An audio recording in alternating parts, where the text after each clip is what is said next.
मटका व्यवसायासाठी दिलेल्या पैशाचे व्याज आणि मुद्दल रक्कम परत न दिल्यामुळे खाजगी सावकारी करणाऱ्या टोळीने कडेगाव येथील 3 जणांच्यावर लोखंडी रॉड, तलवार आणि गुप्तीने वार करत गंभीर जखमी केले आहे।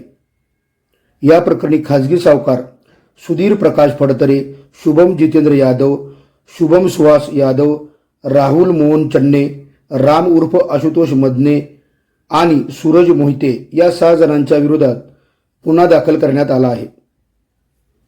कडेगाव शहरातील कराड विटा महामार्गालगत 8 जुलै रोजी दुपारी 2 वाजता ही घटना घडली आहे। कडेगाव येथील असलम तांबोळी यांना कडेपूर येथील खाजगी सावकार आणि मटका व्यावसायिक सुधीर फडतरे यांनी स्वतःचा मटका व्यवसाय चालवण्यासाठी 1 लाख रुपये दिले होते। असलम तांबोळी यांनी नंतर मटक्याचा हा धंदा बंद केला।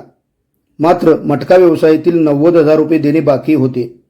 त्या मुदलीचे मासिक व्याज असलम तांबोळी हे प्रत्येक महिन्याला देत होते। 2 महिन्याचे व्याज न दिल्यामुळे खाजगी सावकार सुधीर फडतरे यांनी आपल्या साथीदारासह असलम तांबोळी यांचा मुलगा अरबाज तांबोळी याला बेदम मारहाण केली होती। याची तक्रार देण्यासाठी अरबाज तांबोळी आणि असलम तांबोळी हे पोलीस स्टेशनमध्ये गेले होते। तक्रार मागे घेण्यासाठी आरोपींनी असलम तांबोळी यांचा लहान मुलगा निहाल असलम तांबोळी आणि सोहेल मुल्ला तसेच विजय उर्फ बबलू शिवाजी पवार यांच्यावर तलवार, गुप्ती आणि रॉडने वार केले, मारहाण करून गंभीर जखमी केले। आरोपींनी जिल्हाधिकारी यांच्या बंदी आदेशाचे उल्लंघन केले।